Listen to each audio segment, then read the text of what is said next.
So just let us know what the evidence shows on how well vaccines are currently working against the new variant, and whether or not there's any discrepancy or if some vaccines work better than others. Hi, Sophie. Yes, so important to say that difficult to be very definite about this particular variant and the vaccines, but we can say quite a lot from what we know already from all the different versions of the virus and the different vaccines that we've been studying through the year. And the one piece of reassuring news is that we've seen consistently good protection against severe disease with different vaccines and different viruses so far. And so I think we all are cautiously optimistic that that will continue to be the case also with this version of the virus. Excuse me. What we're less sure about is how well the vaccines will be able to impact on milder disease and in particular impact on transmission of the infection in the population. So that remains to be found out. But I think people should feel reasonably confident that if they're fully vaccinated, their risks of serious illness will be much reduced, also against this version of the virus. If the uncertainty is around transmission or milder disease, does that really matter? I guess it would be my question. If it doesn't necessarily then lead to hospitalisations or deaths, should we be a bit more relaxed about whether or not the disease can keep spreading? Yes, it does matter, because it's through transmission in the population that the virus finds the people who are still vulnerable. There are older people and vulnerable people who've not been immunised. There are amongst them, as Sir Mark Walport was just saying, individuals in whom the vaccination has been given, but it hasn't produced good protection. And the more the virus is moving around in the population, the more chances it has to find those people and with them ending up in hospital or very seriously ill. So transmission really does matter. And as we move down through the population, that is increasingly the aim of the vaccine program, to try and achieve population immunity and prevent and provide that indirect protection and prevent hospitalizations that way as well. Given impacting transmissibility is so important, like affecting the spread of the virus, do you think it would be a good idea to really prioritise vaccines in the areas where we've seen hotspots of the India variant? Yeah, we had a lot of discussion about this last week, and I think the real concern is that because vaccine supply at the moment is the rate-limiting step, if you start moving vaccine around from one place to another or from one group to another, what you end up doing is disrupting the overall protection of the population that you need 2 or 3 weeks down the line when the vaccines have had a chance to work.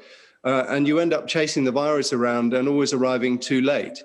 Vaccines are a really useful tool to prevent waves of infection, but they're not terribly good at preventing them once they're in full swing, if you like. So our conclusion was that we would probably do more harm than good if we started making the program more complicated, more difficult to deliver, and basically slow things down elsewhere.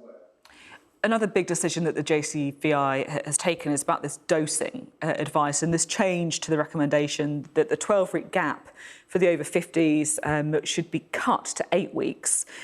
We've been told, though, haven't we, that the optimum gap is 12 weeks, that you get better immunity if you leave it that little bit longer.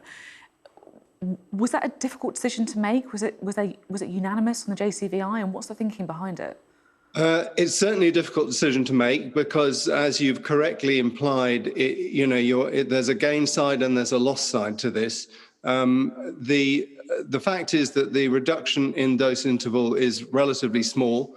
In practice, the second doses were mostly being given around 10 or 11 weeks, and now it'll be around 8 or 9 weeks. That will, in fact, mean that the size of the booster response that people get will be marginally reduced by having the dose earlier. But they will get it earlier, and there's a substantial additional protection that you get from that second dose. And we're now in a time of high risk when people really need to have that protection as quickly as possible. So, yes, it's a balancing act. But on balance, I think we all agreed that this was something that could be done. The folks in NHS England were able to tell us that the logistics could rise to this challenge.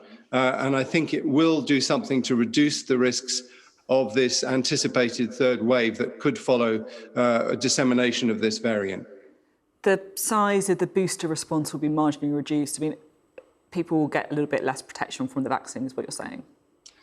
Very marginally, yes. What's clear is that spacing the dose out gives you a bigger response when you do get that second dose. But you have to take into account the risks you're facing now when you decide what to do. And we really want people to be as well protected as possible in a month's time, just in case this variant is raging around the country and causing real problems. So was the JCVI unanimous in the decision? Yeah, I'm glad to say throughout the year, we've been meeting every week several times, and we've always been able to achieve a clear consensus. We've never had real conflict within the committee. It's a very functional committee. Everyone listens to everyone else, and we've always been able to reach joint decisions on matters of this high importance. Yeah, always good to hear that, definitely. You're talking about supply being the rate limiting factor. Does speeding up the dosing for the over the 50s put any of the other rollout targets at risk? Happily not. So what we're doing at the moment is using our supplies of the AstraZeneca vaccine almost entirely for giving second doses. Those are available. The logistics in terms of delivery was feasible. And because we've got such an amazingly efficient mechanism for making appointments and people showing up so promptly and reliably, we can do this without really having any impact or negative impact on any other aspect of the programme. If it really is a race, and it does feel like it's a race, that's what Matt Hancock was saying, you're talking about the importance of getting vaccinations out as well as quickly as possible. Could the JCVI look again at this recommendation that the under 40s should be offered non-AstraZeneca jabs if it means that it could speed up that rollout? Yes, absolutely. That's on the agenda. And if necessary, that's something that could be done. When we expressed a preference for non-AstraZeneca vaccines for this age group, it was done in a very provisional way on the basis of everything going absolutely right.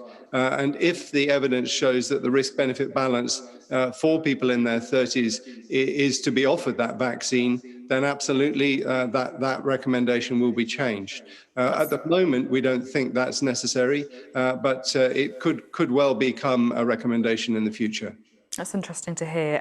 Also looking ahead to the future, and President Biden laid out plans last week to vaccinate 12 to 15-year-olds quite soon. What's the latest on the policy on vaccinating children in the United Kingdom? Well, we've just started having discussions about this. Clearly, it's something that needs to be thought about. But I think the consensus at the moment is that children are very much not the priority. Very few children getting ill, very limited amounts of transmission being shown to be occurring in schools despite having reopened. And so the real focus at the moment remains with older people and people who are vulnerable, including children, of course, who are vulnerable, so that they get immunized. And immunizing children is something very much for the future and not for the present.